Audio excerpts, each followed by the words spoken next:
Hello everyone, I am Aditya Vaibhav on the behalf of study IQ. मैं आप सबका स्वागत करना चाहूँगा। तो दोस्तों, जैसा कि आप सब लोग मेरे पीछे थंबनेल पर देख ही रखे होंगे कि स्टेट पीसीएस को डेडिकेटेड एक हमारा channel study IQ PCS launch हो चुका है। तो आप सबसे रिक्वेस्ट है, एक बार इस चैनल को विजिट कीजिए और इस चैनल को सब्सक्राइब कीजिए और जितना हो सके अपने दोस्तों के साथ शेयर कीजिए, क्योंकि हम सब का अब एक सपना है कि अब हम एसडीएम बन के रहेंगे और स्टडी आईक्यू की टीम आपके इस सपने के साथ हमेशा खड़ी थी, खड़ी है और हमेशा खड़ी रहेगी। तो इस चैनल को जरूर से जरूर आप सब लोग सब्सक्राइब कीजिए। इसके अलावा बज चुके हैं घड़ी के 8 और जैसे ही घड़ी के 8 बजते हैं हमारी और आपकी मुलाकात होती है हमारे इस सेशन में, जिसमें मैं आपको वीकली प्लान के अकॉर्डिंग आपको पढ़ाता हूँ। मंडे को मैं आपको कराता हूँ बिहार पॉलिटी, ट्यूसडे को मैं आपको कराता हूँ बिहार इकोनॉमी, वेंसडे को मैं आपको कराता हूँ बिहार मिसलेनियस, थर्सडे को मैं आपको कराता हूँ बिहार सेंसस और फ्राइडे को मैं आपको कराता हूँ बिहार हिस्ट्री और शनिवार को हम सब पढ़ते हैं बिहार ज्योग्राफी। आज है आपका ट्यूसडे, तो आज की इस क्लास में जिस टॉपिक को हम लोग कवर अप करेंगे वो है हमारे बिहार इकोनॉमी का टॉपिक और एग्रीकल्चर का तीसरा पार्ट हम लोग आज की इस क्लास में कवर अप करेंगे। तो क्लास को स्टार्ट करने से पहले मैं आप सबके सामने कुछ चीज़ें शेयर करना चाहूँगा। स्टडी आईक्यू की तरफ से आप सबके लिए बिल्कुल एक शानदार तोहफा है। प्रिंसिपल ऑफ इंडियन ज्योग्राफी नाम की किताब मार्केट में आ चुकी है। आप सब लोग घर बैठे बैठे इसको ऑर्डर कर सकते हो फ्लिपकार्ट या अमेजॉन से। इस किताब में आपको मिलेगा इंडिया की फिजिकल, ह्यूमन और इकोनॉमिक ज्योग्राफी की complete coverage. Apart from that यहाँ पे आपको मिलेगा बहुत ही आसान भाषा। इसके अलावा यहाँ पे बेटर क्लैरिटी और अंडरस्टैंडिंग के लिए यहाँ पे आपको 200 से ज़्यादा मैप्स दिए गए हैं, ताकि आप अपनी अंडरस्टैंडिंग को और ज़्यादा बेहतर तरीके से आप उसको बढ़ा सको। सेकेंड टाइम रिवीजन करने वाले स्टूडेंट्स के लिए यहाँ पे आपके माइंड मैप्स और टेबल दिए गए हैं, ताकि आप उनको ट्रिक्स के माध्यम से और टेबल्स के माध्यम से आसानी से याद कर सको।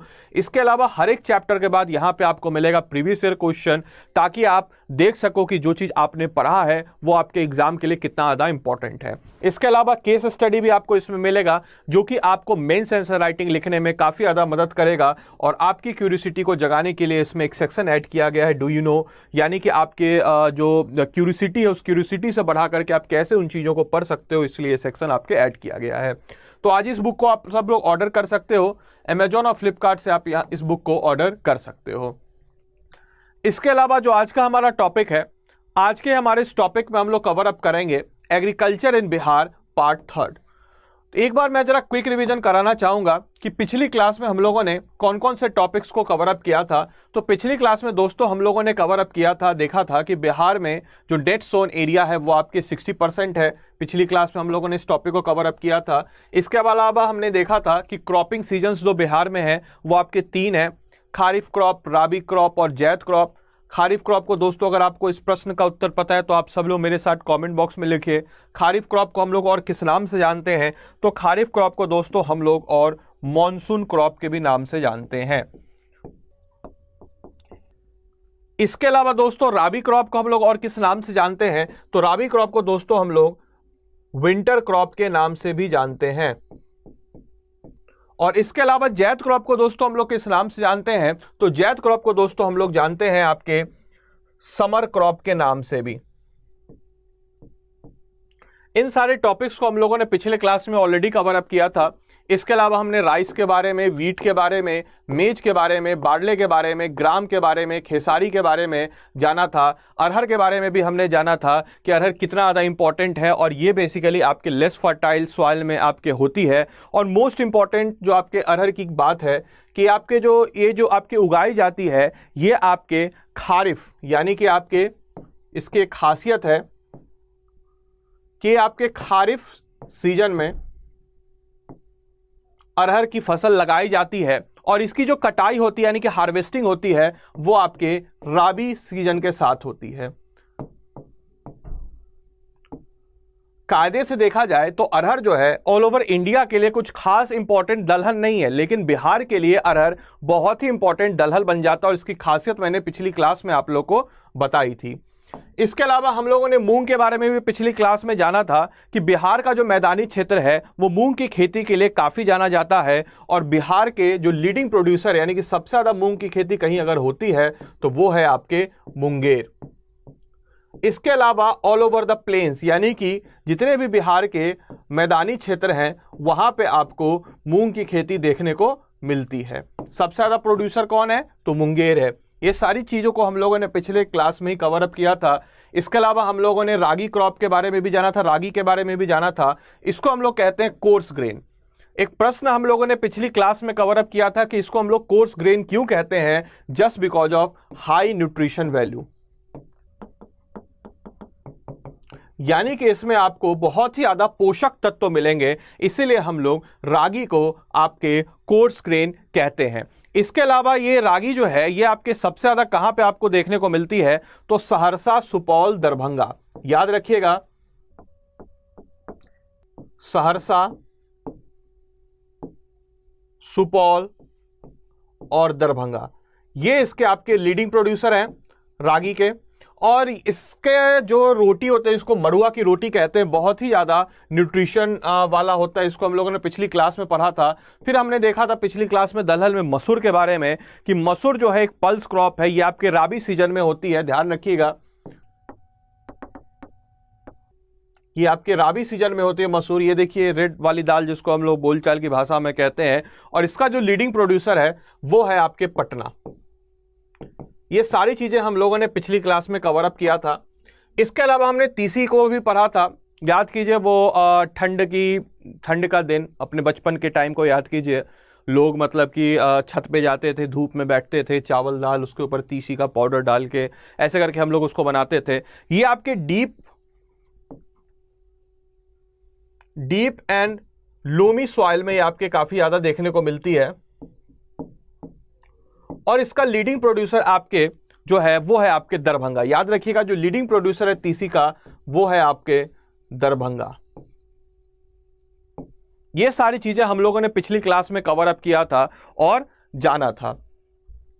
इसके अलावा हम लोगों ने आज से जो हम लोग जिस टॉपिक को देखेंगे वो टॉपिक हमारा होने वाला है मस्टर्ड। उससे पहले मैं आपको बताना चाहूंगा कि मंथ एंड सेल है, महीने का आज आखिरी दिन है, तो बिहार पीसीएस के स्मार्ट कोर्स को आप सब लोग ले सकते हो। आपको सिर्फ और सिर्फ ADBH कोड अप्लाई करना है। जो फी आपको नजर आएगी 20,000 रुपये, इस कोड को अप्लाई करते ही आपकी फी हो जाएगी 4,999 रुपये। ये ऑफर सिर्फ और सिर्फ आज के लिए वैलिड है, 31 मई के लिए, तो जल्द से जल्द इस ऑफर का लाभ उठाएं।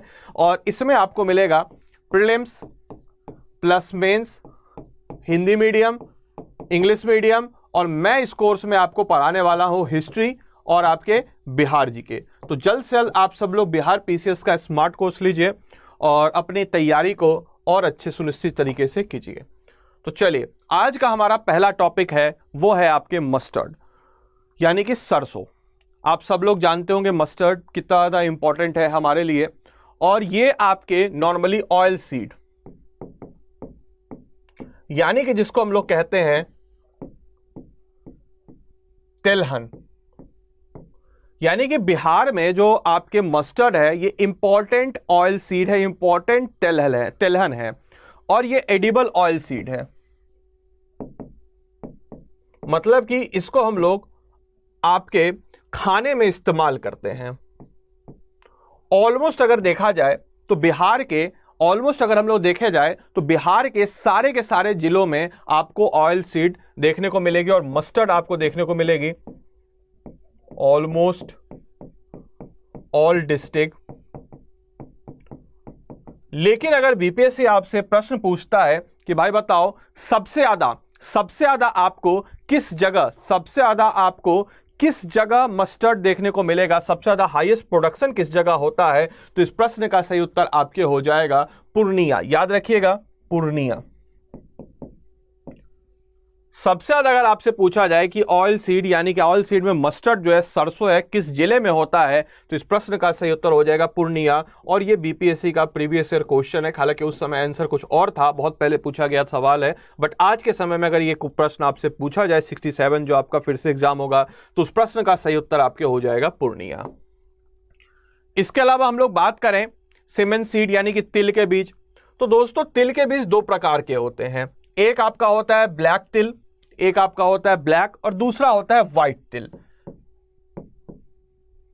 ब्लैक और दूसरा आपके होता है व्हाइट।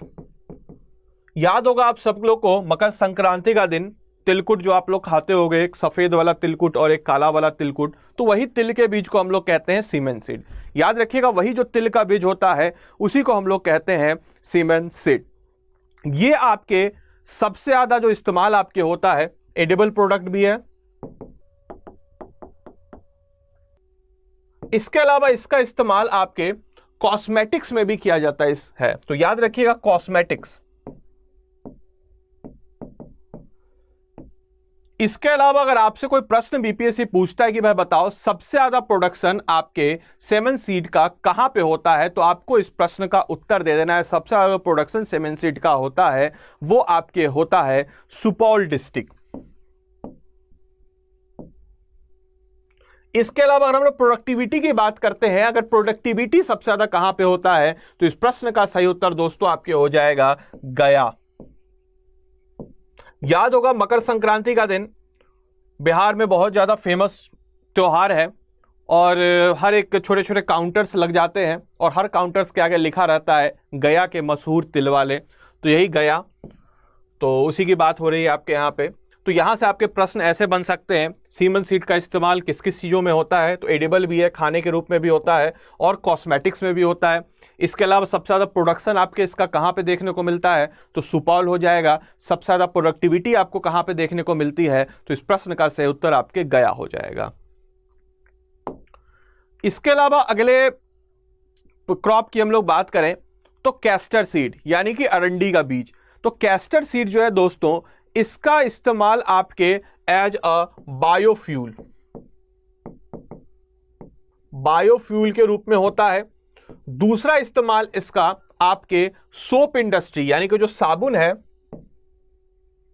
साबुन के इंडस्ट्री में इसका इस्तेमाल होता है। फॉर फ्रेगनेंस यानी कि जो खुशबू के लिए, जो साबुन में आपकी जो खुशबू आती है उसमें इसका काफ़ी ज़्यादा इस्तेमाल होता है। फेस वॉश जो कॉस्मेटिक प्रोडक्ट्स है उनमें काफ़ी ज़्यादा इसका इस्तेमाल होता है।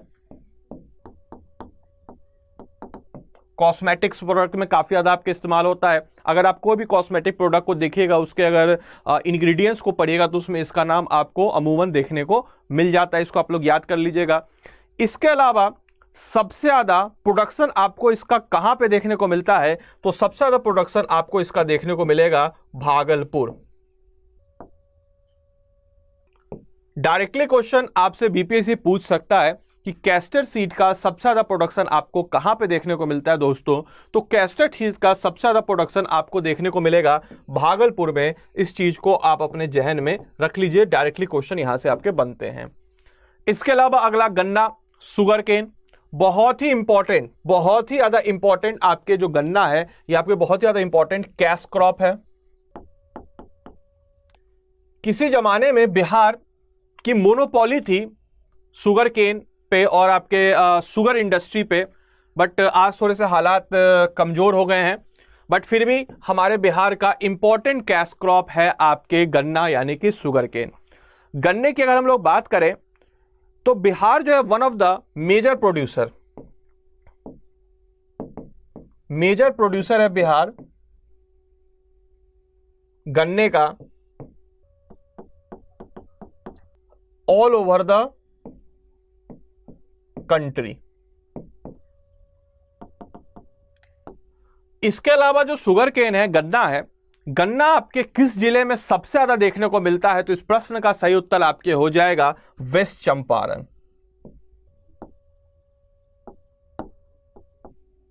इसके बाद ईस्ट चंपारण, बहुत इंटरेस्टिंग फैक्ट मैं आपको बताऊंगा अभी। और फिर उसके बाद आपके गोपालगंज। अगर हम इन तीनों जिलों को मिला लें तो बिहार का तकरीबन 76.3% जो गन्ना है वो आपके सिर्फ इन तीन जिलों में ही आपके होता है। वेस्ट चंपारण, ईस्ट चंपारण और गोपालगंज। पश्चिमी चंपारण, पूर्वी चंपारण और गोपालगंज, इन तीन जिलों को अगर हम लोग सिर्फ मिला दें तो बिहार का 76.3% गन्ना आपके इन तीन जिलों में ही देखने को मिलेगा। वेरी वेरी इंपॉर्टेंट पॉइंट है, आपके डायरेक्टली क्वेश्चन आपके यहां से एग्जाम में बन सकते हैं, चाहे प्रीलिम्स हो या फिर आपका मेंस हो। मेंस में भी आपके एग्रीकल्चर से क्वेश्चन बनते हैं और जो गन्ना इंडस्ट्री है काफी ज्यादा पॉपुलर इंडस्ट्री बिहार की है।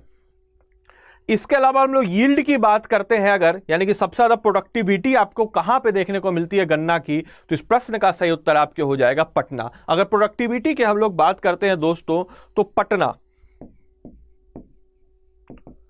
पटना में आपको सबसे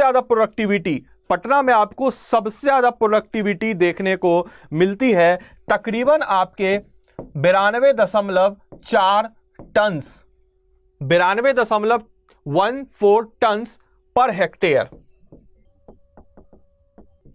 यह सबसे ज्यादा प्रोडक्टिविटी आपको पटना में देखने को मिलती है। अगर गन्ने से और थोड़ा सा क्वेश्चन पूछना हो बीपीएससी को, तो बीपीएससी पूछ सकता है कि भाई बताओ सबसे कम गन्ने की प्रोडक्टिविटी आपको कहां पे देखने को मिलेगी, तो इस प्रश्न का सही उत्तर हो जाएगा दोस्तों बक्सर। याद रखिएगा, इस प्रश्न का सही उत्तर आपके हो जाएगा बक्सर। बक्सर में आपको सबसे कम प्रोडक्टिविटी गन्ने की देखने को मिलती है। ये सारे के सारे पॉइंट्स आपके एग्जामिनेशन पॉइंट ऑफ व्यू के लिए बहुत ही ज्यादा इंपॉर्टेंट हो जाते हैं, क्योंकि यहां से क्वेश्चन अमूमन बीपीएससी पूछता है। क्लास अच्छी लग रही हो, वीडियो को जरूर आप लोग लाइक कीजिएगा। इसके अलावा हम लोग बात करते हैं टोबैको यानी कि तंबाकू के बारे में। ये इमेज भी है टोबैको की। तो टोबैको की अगर हम लोग बात करते हैं दोस्तों, तो हमारा बिहार जो है थर्ड लार्जेस्ट, ये भी आपके लिए इंपॉर्टेंट फैक्ट है, मैं वही पढ़ा रहा हूं जो आपके एग्जाम में डायरेक्टली क्वेश्चन बनेंगे। Third largest producer after Andhra Pradesh and Assam.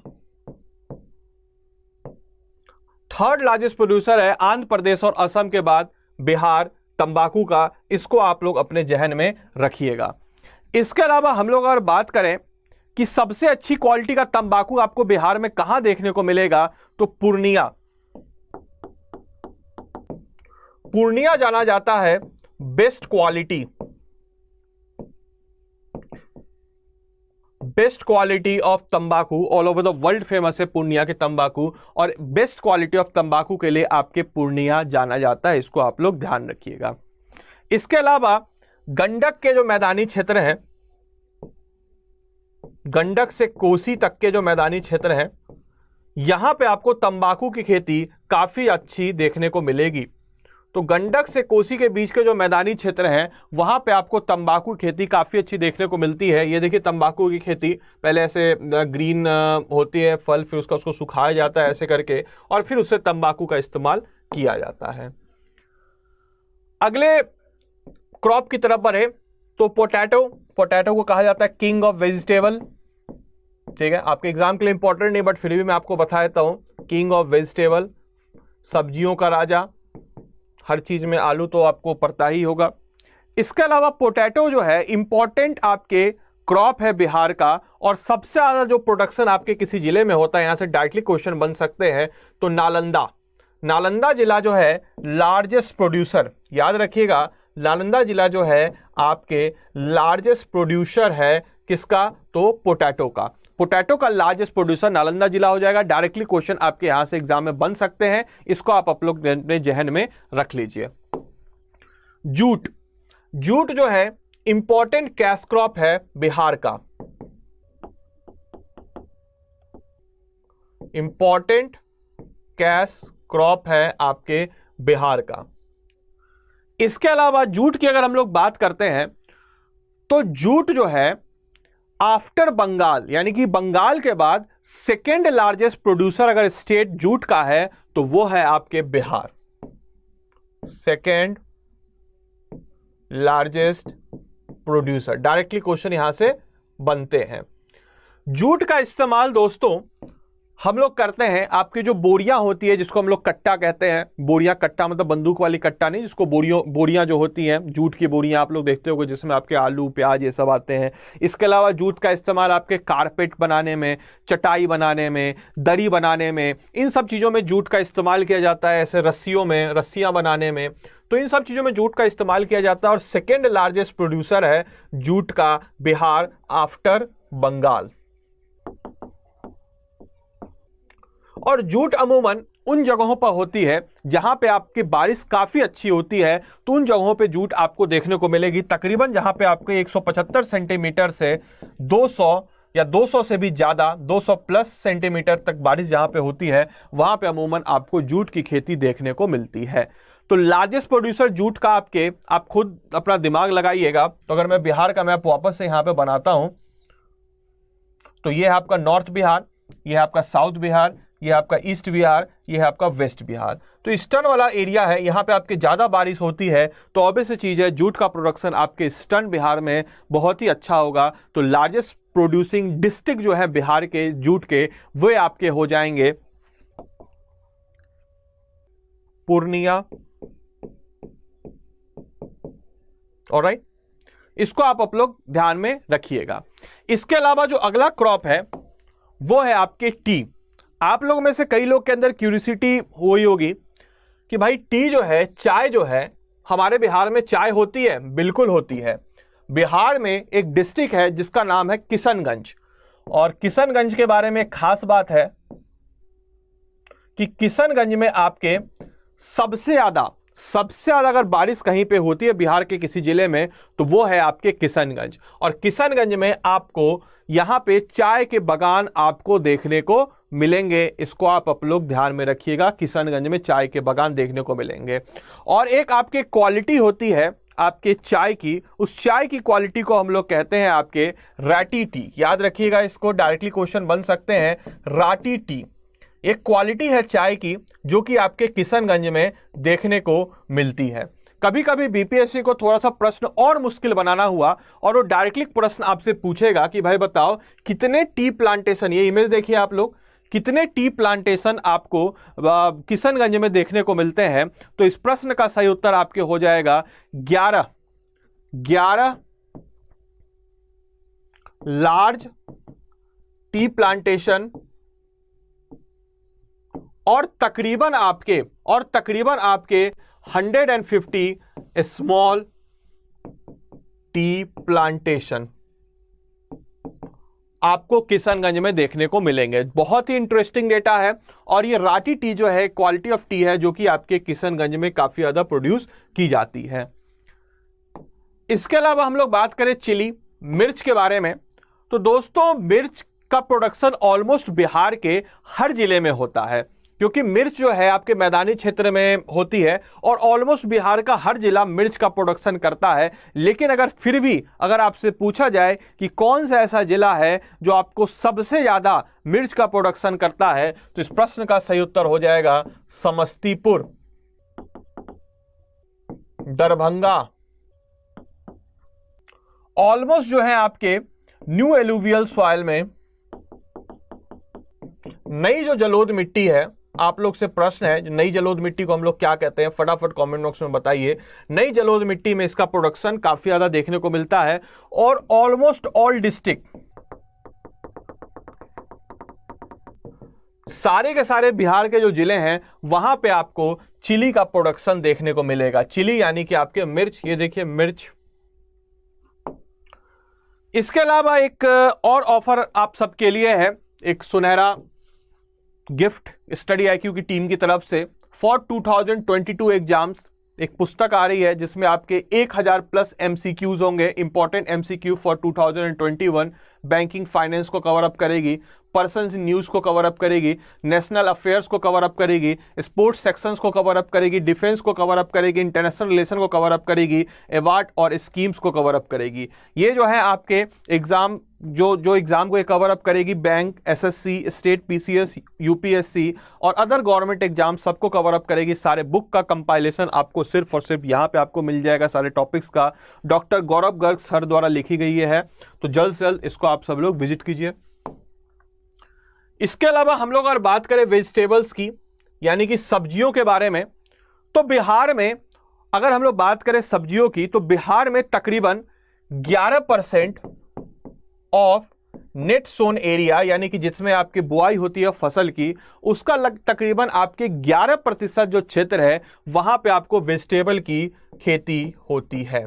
और ये जो है परसेंट आपके इंक्रीज कर रहा है पिछले 10 सालों में बहुत ही तेजी से। तो अभी तकरीबन आपके रिसेंट डेटा के अनुसार ये आपके 11% है net sown area of Bihar. Vegetables के मामले में बिहार ठीक ठाक परफॉर्मेंस कर रहा है। और मैं आपको एक और चीज बता दूं कि पिछले जो डेटा है आपके, उसके हिसाब से जो कद्दू है उसमें बिहार नंबर 1 रहा है। याद रखिएगा, कद्दू में बिहार, कद्दू के प्रोडक्शन में बिहार नंबर 1 रहा है। अभी रिसेंट जो इकोनॉमिक सर्वे का डेटा है वहां से डायरेक्टली क्वेश्चन आपके वहां से हम पूछ सकते हैं कि कौन सा ऐसा वेजिटेबल है जिसमें बिहार आपके नंबर 1 रहा है। तो कद्दू के प्रोडक्शन में बिहार आपका नंबर 1 रहा है। ऐसे क्वेश्चन आपके बनेंगे, याद रखिएगा आप लोग। इसके अलावा अगर आपसे पूछा जाए कि भाई बताओ पोटैटो जो है सबसे ज्यादा कहां पे ग्रोन होता है, तो याद रखिएगा डायरेक्टली क्वेश्चन आपके बनते हैं पोटैटो। इसके अलावा डायरेक्टली क्वेश्चन बनते हैं ओनियन। इन सब से डायरेक्टली क्वेश्चन बनते हैं। तो आप सबका ये होमवर्क है टू फाइंड इट आउट। जैसे मैं हर क्लास के बाद आप सबको होमवर्क देता हूं कि भाई बताओ पोटैटो और ओनियन, ये दोनों चीजें आपको सबसे ज्यादा प्रोडक्शन कौन सा जिला बिहार का करता है, ये चीज आपको कमेंट बॉक्स में लिख के बताना है। इसके बाद हम लोग बात करें फ्रूट्स, फल की अगर हम लोग बात करते हैं तो बिहार का जो जितना फल वाला क्षेत्र है उसमें तकरीबन 49.4% जो है शेयर अगर किसी फ्रूट का है तो वो है आपके मैंगो। याद रखिएगा मैंगो। और बिहार में आपके 2 बहुत ही प्रसिद्ध आम पाए जाते हैं क्वालिटी। एक तो आपका मालदा मैंगो, डायरेक्टली क्वेश्चन आपके पूछ सकता है कि भाई मालदा मैंगो कहां का है, तो ये आपके दरभंगा का बहुत ही फेमस आम है। और दूसरा आपको एक आम को जीआई टैग भी मिला हुआ है, उस आम का नाम है जर्दालू मैंगो। ये आपके कहां का है, तो भागलपुर।